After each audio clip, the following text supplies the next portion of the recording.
Vamos a ver cómo calcular el campo eléctrico en un punto en el eje de un anillo cargado electrostáticamente, ¿vale? Dibujamos aquí el anillo, el cual está cargado, ¿vale?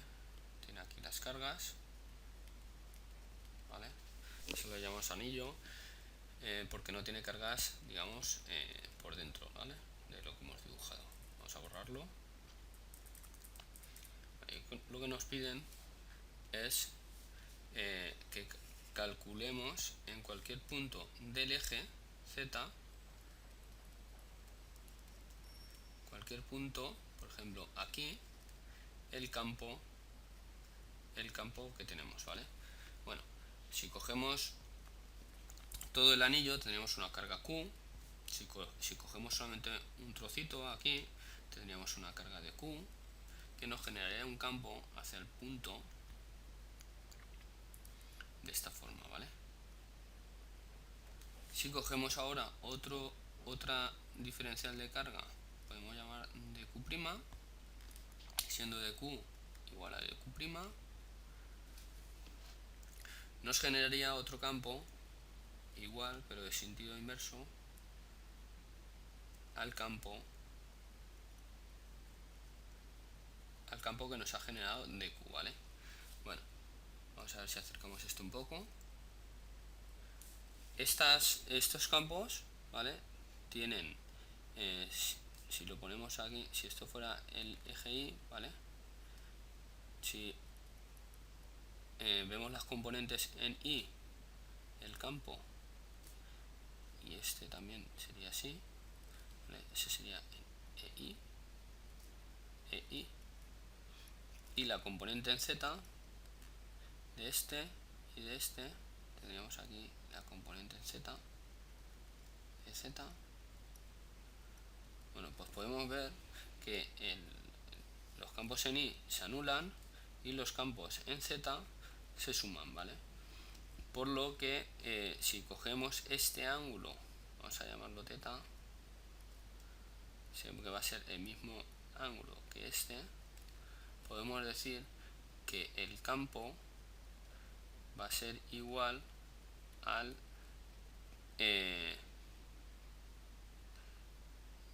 campo en Z, ¿vale? Entonces el campo en Z podemos decir el campo en P, ¿vale? Que el ángulo en Z, que va a ser el campo total, ¿vale? Por el coseno de phi, ¿vale? El campo en el punto va a ser igual a EZ. No sé si ya queda muy claro esto, pero en el campo en EZ va a ser el campo total, o sea, con todas las componentes que tiene, por el coseno de phi, porque solamente vamos a aprovechar las componentes en Z, ¿vale? Bueno,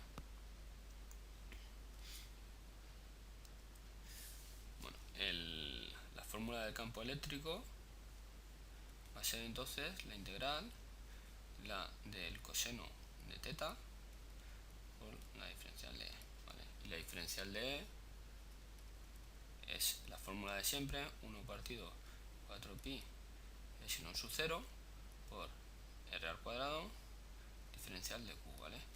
Si hubiera sido... ¿vale? Entonces, sustituyendo esto en la integral de línea, vamos a ver que se nos convierte en coseno de θ 1 partido 4pi epsilon sub 0 r al cuadrado diferencial de Q, ¿vale? Vamos a llamar, en el dibujito este, vamos a llamar a la distancia entre cada diferencial de Q al punto, lo vamos a llamar R. La distancia entre el diferencial de Q y el eje lo vamos a llamar A, y del punto al eje de coordenadas lo vamos a llamar Z, ¿vale? De manera que nos queda aquí el punto, esto es Z, esto es A, y de aquí a aquí tenemos R, ¿vale? Y aquí tenemos el ángulo θ. Bueno, pues como la carga siempre va a estar aquí, sería la diferencia de carga, y va a dar la vuelta, pero A, Z van a estar fijos siempre, ¿vale? O sea, entonces la R también va a ser fija.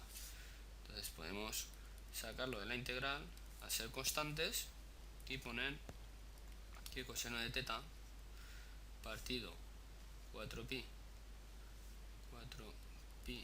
epsilon sub 0 r al cuadrado. Ay, perdonad que no hemos dicho la sentido, ¿vale? Al ser un vector tenemos que poner aquí también un vector, el vector unitario a z, ya que el campo hemos dicho que va a ir en la dirección de z. Bueno, el vector también lo podemos sacar a z y se nos queda integral línea de dq. Como esta integral es q, pues ya tenemos nuestra fórmula final. Lo único que tenemos es que arreglar un poquito, ¿vale? Para dejar la fórmula como suele salir en los libros. Vale. Total, que tenemos coseno de teta por az por q, 4pi epsilon sub 0 de r al cuadrado. Ahí hemos dicho que esto es a, esto es z y esto es r, ¿vale? El coseno de teta, si teta es esto, va a ser igual coseno de teta igual a z partido de r, ¿vale? Son los módulos, ¿vale? Entonces, esto lo podemos borrar y poner aquí z partido de r. Vale, esta r puede ir abajo, entonces la borramos. Dejamos aquí la z y aquí ponemos un cubo, ¿vale? Ya se va apareciendo más a la fórmula final. Ahora solamente tenemos que sustituir lo que vale la r, ¿vale? Vamos a poner aquí el vector unitario a z, z por q, 4pi epsilon sub 0, y la r, ¿qué es? Bueno, pues la r es la hipotenusa, ¿no? Y la hipotenusa es la suma del cuadrado de los catetos, la raíz cuadrada de la suma de los cuadrados de los catetos, ¿vale? Que esto lo podemos poner como a al cuadrado más z al cuadrado de un medio, ¿vale? Si un medio lo multiplicamos por 3, pues lo que nos queda al cuadrado más z al cuadrado de 3 medios. Bueno, pues ya tenemos la fórmula final que sale en todos los libros. Y ahora lo que vamos a intentar sacar es el campo, el potencial eléctrico, ¿vale? Potencial eléctrico es igual a menos la integral de E diferencial de z, ¿vale? Porque el campo, vamos a buscar el potencial en el eje z, ¿vale? Entonces tenemos que va a ser, si esto era vector, ¿vale? Le vamos a quitar la z, entonces se queda sin la forma vectorial, menos q 4pi epsilon sub 0, ¿vale? Y vamos a dejar dentro de la integral lo que sí que depende, ¿vale? O sea, estamos dependiendo de z, porque vamos a buscar el potencial en cualquier punto de ese eje. Antes teníamos el punto fijo y ahora lo que vamos a ver es cómo depende el potencial dependiendo de z. Entonces tenemos aquí a al cuadrado más z al cuadrado de 3 medios. Bueno, y esto es diferencial de z. Bueno, esta es una integral un poco complicada, que si no lo sabemos directamente pues lo podemos aplicar, y si no pues podemos hacer un cambio de variable. El cambio de variable más fácil aquí es poner a z al cuadrado más z al cuadrado igual a s al cuadrado, ¿vale? Ahora derivamos esto con respecto de z y se nos queda 2z diferencial de z igual a 2s diferencial de s, ¿vale? Vamos a añadir una página más. Tenemos esto así. Entonces el az al cuadrado lo podemos sustituir por s al cuadrado. Voy a cambiar por s al cuadrado. Y el 2z, este se nos puede ir con este y se nos queda el z de z. Esta z con esta de z lo podemos cambiar por s de s. Bueno, quedándonos v igual a menos q de 4pi epsilon sub 0 integral de s de s partido s al cuadrado de 3 medios, ¿vale? Este cuadrado se nos va con este, ¿vale? Y se nos queda s al cubo, ¿vale? En s al cubo podemos quitar la s de arriba y esto se nos convierte en s al cuadrado, ¿vale? Total, que integral de 1 partido s al cuadrado es igual, voy a ponerlo de esta forma, de s menos 2 de s. Vamos a tirar esto un poquito más para abajo. Y esto es lo mismo que poner s menos 1 partido menos 1, ¿vale? Este menos 1 sería lo mismo que quitarlo y poner un menos aquí, y este menos con este menos se nos va. Total, que se nos queda v es igual a q partido de 4pi epsilon sub 0.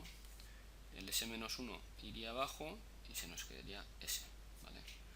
Ahora lo único que tenemos que cambiar es que s es igual a raíz cuadrada de 2 al cuadrado más z al cuadrado. O sea, esto lo podemos borrar y se quedaría esto raíz cuadrada de a al cuadrado más z al cuadrado. Lo volvemos a escribir, 4pi epsilon sub 0. ¿Y esto qué es? Pues esto, si hemos dicho que esto era a, esto era z y esto era r, pues la raíz cuadrada es r. Entonces se nos queda la fórmula